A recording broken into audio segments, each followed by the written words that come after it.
Good day, class. So before we start our new lesson, let us have a short review about force. So what is force? A force is a push or pull that can change the motion of an object. So pwede yun itong maging tulak o hila, at ito ay nagdudulot ng pagbabago sa galaw ng isang bagay. What is balanced force? So, pag sinabi nating balance, ibig sabihin nun ay balanse o magkapareho. So, pag ang force ay balance, ibig sabihin, pareho ang magnitude nito o ang size ng force at ito ay nanggagaling sa magkaibang direksyon. What is unbalanced force? So, pag sinabi naman nating unbalanced force, so ito yung kabaligtaran ng balanced force. So, hindi ito balanse. So, ibig sabihin, magkaiba ang size o ang magnitude ng force at po pwede siyang mag-cause ng motion sa object. Sa balance force, walang motion ng object dahil ang net force dito ay 0. Okay, so itong nasa picture, it represents unbalanced force. And then this one, example ito ng balanced force dahil kung makikita ninyo, same amount or same ang magnitude ng force at opposite ang direction ng force. Okay, same as this picture, ito naman unbalanced force din dahil ito ay magkakos ng motion sa object. Okay, so is a different magnitude ang force and occurring in same direction. Okay, so that is balanced force and unbalanced force. Okay, now, okay, look at the picture. Kilala nyo ba kung sino yan? Okay, siya si Isaac Newton. So, sino ba si Isaac Newton? Okay, si Isaac Newton, he formulated the 3 laws of motion. Okay, so that is our lesson, the laws of motion.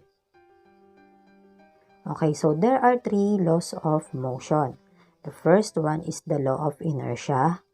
The second is the law of acceleration. And the third is the law of interaction.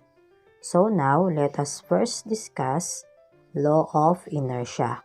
Okay, so what is inertia? Inertia is the tendency of the body to resist changes in its state of motion. So ito daw yung ability ng isang bagay na mapigilan niya yung pagbabago sa estado ng kanyang paggalaw. So ano ba ang law of inertia? An object at rest tends to stay at rest, and an object in motion tends to stay in motion unless acted upon by an unbalanced force. So ito yung sinasabi sa Newton's first law o yung law of inertia. So yung isang bagay daw na nakahinto o nakastop ay mananatiling nakahinto. At ang isang bagay daw na gumagalaw ay mananatiling gumagalaw maliban na lang kung mayroong unbalanced force na ia-apply sa kanila. So ibig sabihin, yung isang object na nakahinto, pag nag-apply tayo ng unbalanced force, hindi na siya nakahinto. At yun namang object na gumagalaw, pag nag-apply tayo ng unbalanced force, so po pwedeng mag-stay in motion siya or po pwede siyang tumigil. Okay, so kung babalikan natin kung ano ulit ang balanced force, so ayan, equal forces in opposite directions and produce no motion. So pag balance ang force, walang motion na mangyayari sa object dahil nga same ang amount ng force at magkaiba ito ng direksyon.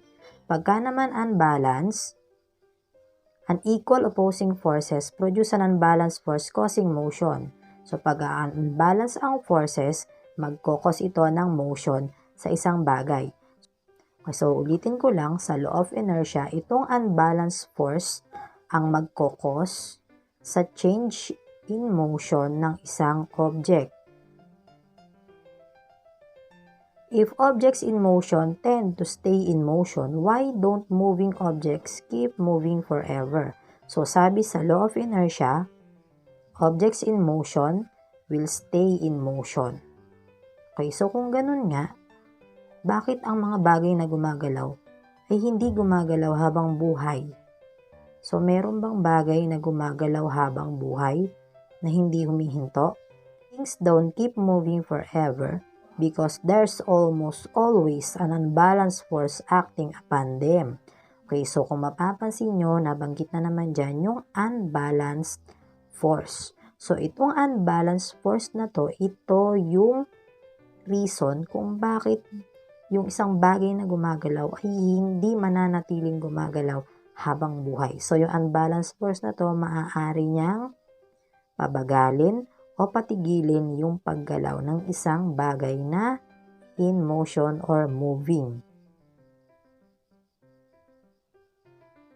A book sliding across a table slows down and stops because of the force of friction. So, yung friction, na-discuss natin to sa types of forces. So, ito, yung libro, pagka daw iyan ay nahulog, halimbawa, o dumulas sa table, darating at darating yung time na ito ay babagal at hihinto dahil mayroong force na magpapahinto sa kanya at yun ay yung friction. If you throw a ball upwards, it will eventually slow down and fall because of the force of gravity. So kung halimbawa meron kayong bola, hinagis nyo yun pataas, so babagsak at babagsak yan pababa dahil mayroong gravity na hihila sa kanya. So yung gravity, na-discuss din natin ito sa types of forces. So ito yung dahilan kung bakit lahat ng bagay ay bumabagsak sa lupa. So isipin nyo nga, kung walang gravity at naghagis kayo ng isang bagay pataas, saan mapupunta yun? Okay, so maaari yung makarating sa outer space kasi walang force na hihila sa kanya pababa. Okay, so yung bola, babagsak yan sa lupa dahil sa gravity, and that is unbalanced force din. Okay, so yung mass, it has something to do with inertia. So ano ba yung mass?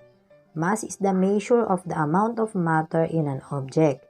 It is measured in kilograms. So ito daw yung amount ng matter sa isang object at ang unit para ito ay sukatin ay kilograms. So ano ba ang kinalaman ng mass sa inertia? What is their relationship? The mass of an object is the measure of its inertia. So, all objects possess inertia. So, yung mass daw, hindi lang siya measure ng amount of matter sa isang object. Kung hindi, ito din yung measure ng amount ng kanyang inertia. So, ibig sabihin, lahat ng bagay na mayroong mass ay mayroong inertia. Okay, so the relationship of mass and inertia. So, ito yon. The greater the mass of an object, the greater the inertia. So, ibig sabihin, pag mas mabigat ang isang bagay, mas mataas ang inertia. So, halimbawa, yung isang sako ng bigas. Okay?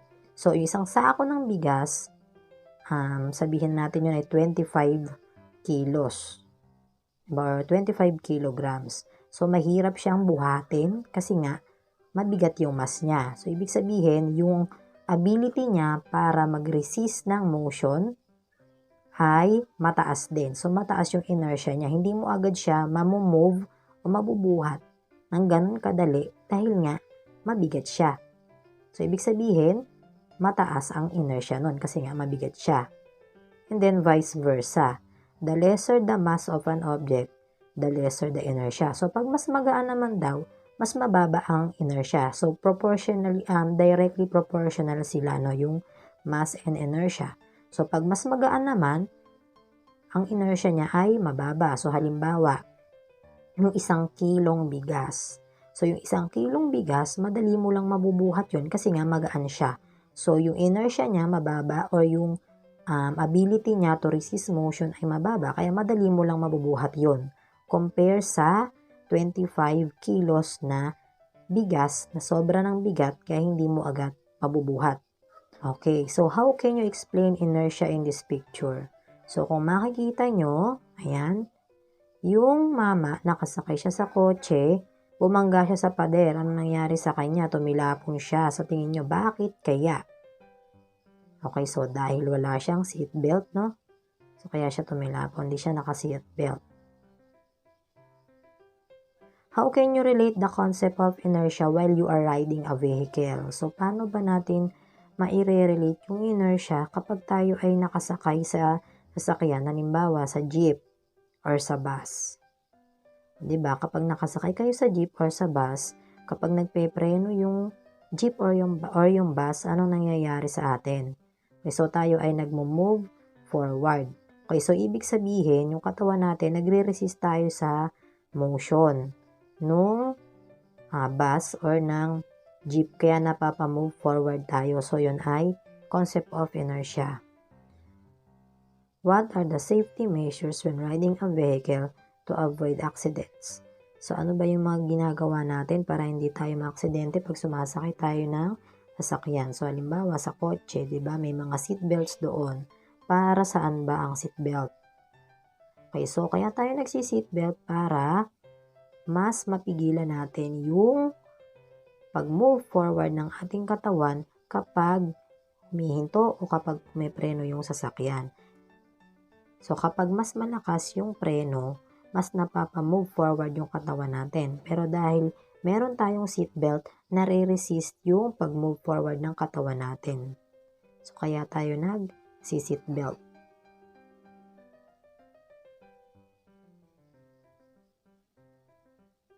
Okay, so what is the importance of seatbelt? So, to avoid accident. So, para hindi tayo magaya dun sa lalaki na nakasakay sa kotse kanina, yung pinakita ko sa inyo na tumilapon siya paharap, no? So, yun yung reason. Kaya tayo nag-seatbelt. Okay, so let's have a short exercise. You will just identify what is being described in each sentence. Okay, so number 1, it is the tendency of the body to resist changes in its state of motion. Okay, so that is inertia. Next, he is the one to formulate the 3 laws of motion. Okay, Isaac Newton. Okay, this law states that object at rest tends to stay at rest and an object in motion tends to stay in motion unless acted upon by an unbalanced force. Okay, that is the law of inertia.